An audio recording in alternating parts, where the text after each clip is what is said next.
নমস্কার। আমি এখন বস্তা মার্কেট থেকে মালপত্র কিনে নিয়ে বাড়ি ফিরছি।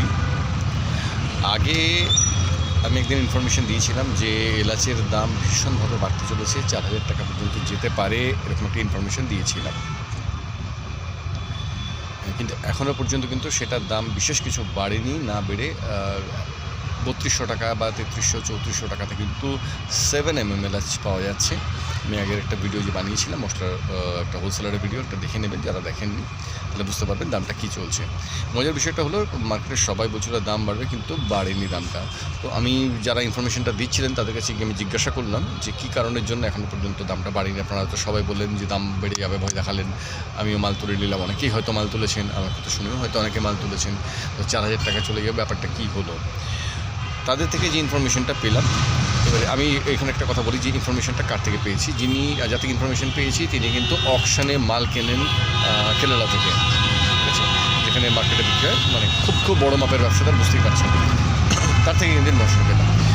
ওনার বক্তব্যটা হচ্ছে যে অনেকের কাছেই এখনও পর্যন্ত যে সমস্ত বড় বড় হোলসেলার বা স্টকিস্ট যারা, তাদের কাছে সাদা যে এলাচ পাওয়া যায় সেই এলাচটা কিন্তু পুরনো এলাচ বা সাদা এলাচ, কম দামি এলাচগুলো কিন্তু প্রচুর পরিমাণে স্টক হয়েছিল। এরা যখনই দামটা বাড়লো তখনই কিন্তু প্রচুর পরিমাণে এই মালগুলো বেরোতে শুরু করেছিল, এবং সেটা প্রচুর পরিমাণে দাম সেই মালগুলোকে বের করে দিয়েছে।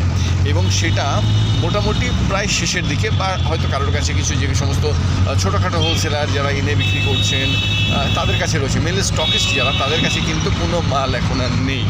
সেই মালটাকে এরা সবাই আগে বার করে দিল, কাছে যে মালগুলো ছিল সেগুলো কিন্তু বের করে নিল। এবারে কিন্তু যে এলাচগুলো পাওয়া যাবে মূলত সেগুলো একটা নির্দিষ্ট কোয়ালিটির এলাচ।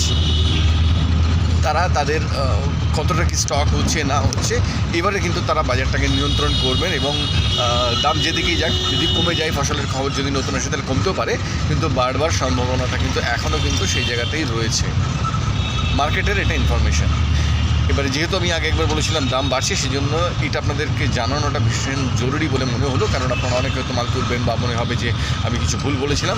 বিষয়টা এটাই, কারণ মার্কেট কোন দিকে যাবে এটা বলা খুবই মুশকিল, কে কখন কি বলবে, বিভিন্ন রকম গুজবও মার্কেটে ছড়াতে থাকে, অনেক কিছু কারণ ঘটে। মোটামুটি ইনফরমেশনটা এইরকমই রয়েছে যে পুরনো এলাচগুলো ছিল সেগুলো বের করে দেওয়া হলো, এবং মার্কেট এখন একটা স্টেবিলিটির মধ্যে রয়েছে। কোন দিকে যাবে কিন্তু কেউই এখনও পর্যন্ত বুঝতে পারছে না, তবে উপরে যাওয়ার সম্ভাবনাটাই বেশি। আর যারা কেনাকাটা করবেন, এগুলো কি কাজ করবেন, তারা একটু দেখে শুনে ভেবে চিনতে এবং ঠিকঠাক খবর নিয়ে কিন্তু কাজটা করবেন। ভালো থাকুন, সুস্থ থাকুন।